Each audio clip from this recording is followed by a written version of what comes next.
Assalamualaikum warahmatullahi wabarakatuh. Alhamdulillah wassalatu wassalamu ala Rasulillah Sayyidina wa maulana Muhammad ibni Abdillah wa alihi wa sahbihi wa mawalah, la hawla wa la quwata illa billah. Amma ba'du.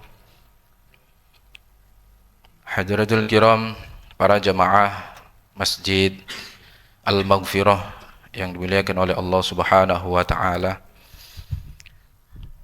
Kembali kita memanjatkan puji syukur kehadirat Allah Subhanahu wa taala atas segala nikmat yang dilimpahkan kepada kita semua, sehingga pada hari ini kita menjalankan kewajiban sholat zuhur berjamaah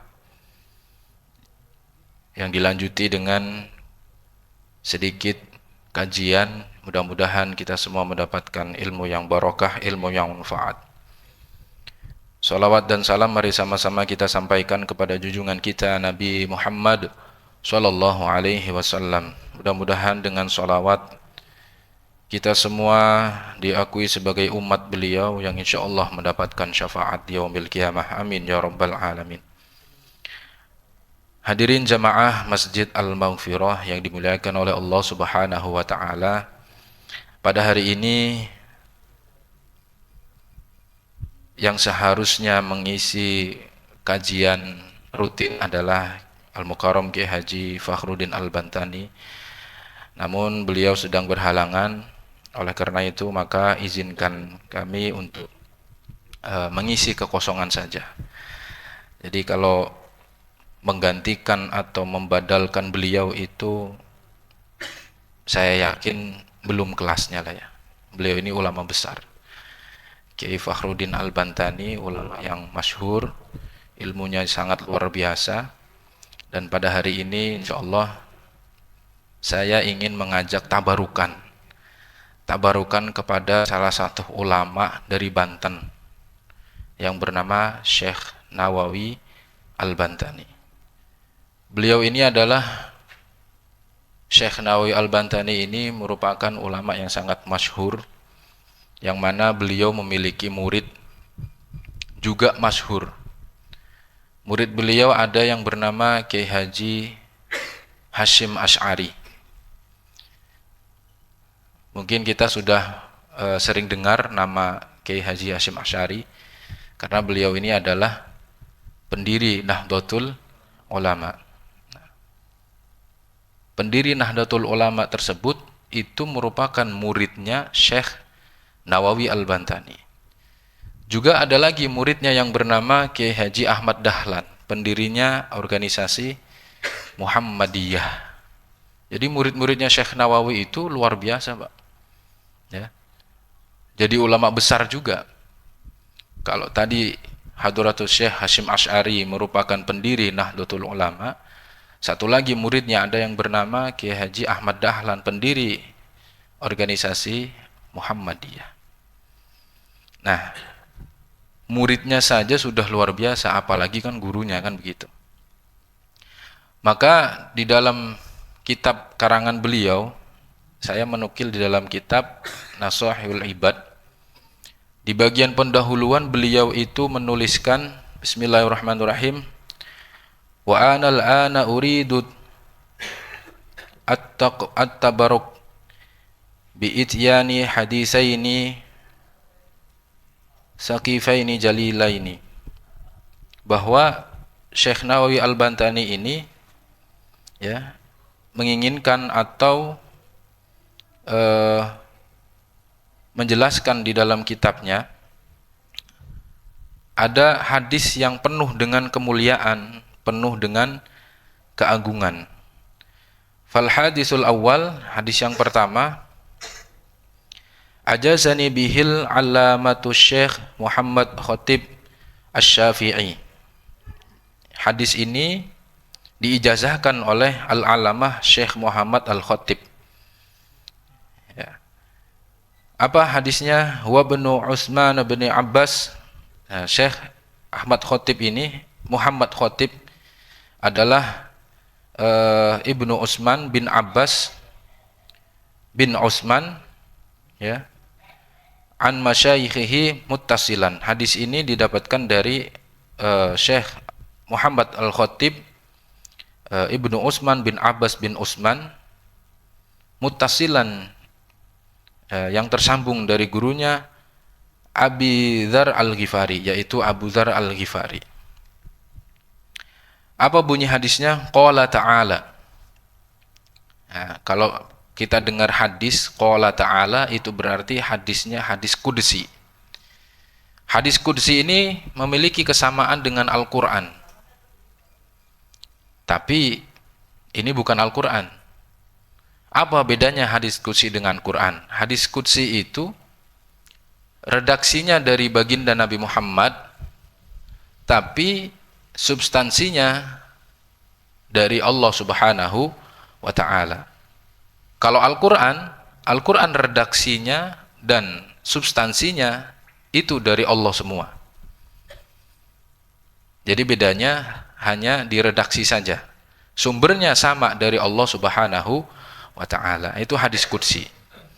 Kemudian perbedaan yang kedua, hadis qudsi itu kalau kita baca untuk sholat itu tidak sah sholat kita, ya. Tapi kalau Al-Quran tentu boleh.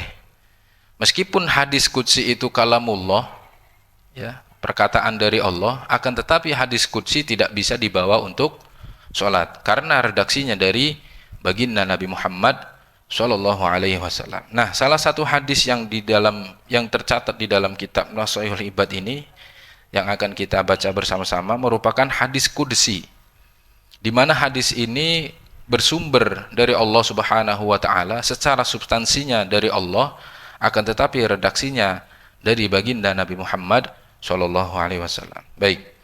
Qala ta'ala, Allah Subhanahu wa ta'ala berfirman, ya ibadi, wahai hamba-hambaku, inni haramtu zulma, sesungguhnya aku mengharamkan berbuat zalim atas diriku. Inni haramtu zulma ala nafsih, Allah itu mengharamkan berbuat zalim, ya. Jadi jangan sampai ada sedikit terbesit dalam pikiran kita ketika kita mendapatkan cobaan yang begitu berat, wah, Allah zalim sama saya nih. Enggak, Allah itu tidak pernah zalim, ya. Inni haramtu zulma ala nafsih, bahkan kepada diri sendiri Allah berkata seperti itu, apalagi kepada hamba-hambanya, kan gitu. Wa ja'altuhu bainakum muharraman fala tazalamu, dan aku jadikan juga, aku haramkan juga kezaliman atas kalian semua. Jadi gini, maksudnya adalah Allah ini tidak menyukai hal-hal yang zalim, ya. Karena apa? Allah sendiri tidak pernah berbuat zalim. Maka kita sebagai hamba diharamkan oleh Allah untuk berbuat zalim. Apapun bentuknya. Zalim kepada manusia, zalim kepada hewan, zalim kepada alam. Segala sesuatu bentuk zalim itu diharamkan oleh Allah Subhanahu wa ta'ala, ya. Kemudian lanjutannya, ya ibadi kullukum dhalun, wahai hamba-hambaku, kullukum dhalun, bahwa kalian semua itu dalam keadaan tersesat, illa man hadaituhu fastahduni ahdikum, bahwa kita semua itu dalam keadaan tersesat kecuali orang yang diberikan hidayah oleh Allah Subhanahu wa ta'ala. Hadis ini ingin memberikan pelajaran kepada kita bahwa jika hari ini kita sudah menjadi hamba yang taat, menjalankan kewajiban, menjauhi segala yang haram, itu semua bukan semata-mata kitanya yang taat, akan tetapi itu sebab hidayah dari Allah Subhanahu wa ta'ala.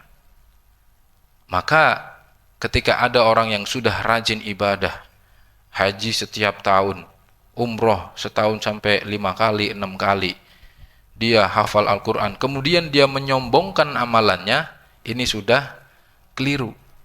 Karena itu semua pada dasarnya merupakan hidayah dari Allah Subhanahu wa taala.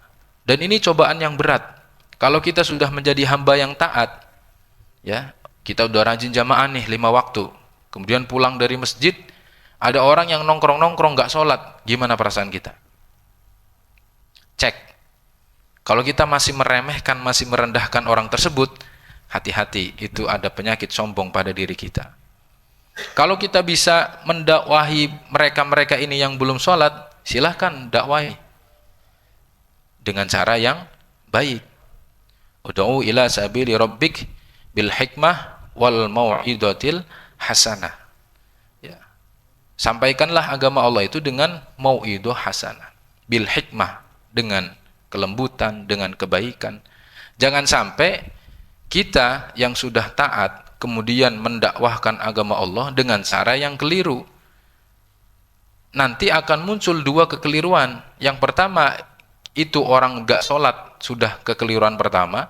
Kemudian kita menegurnya dengan cara yang keliru. Ada 2 kekeliruan jadinya. Terus bagaimana caranya? Kalau kita mampu menasehati, nasihati.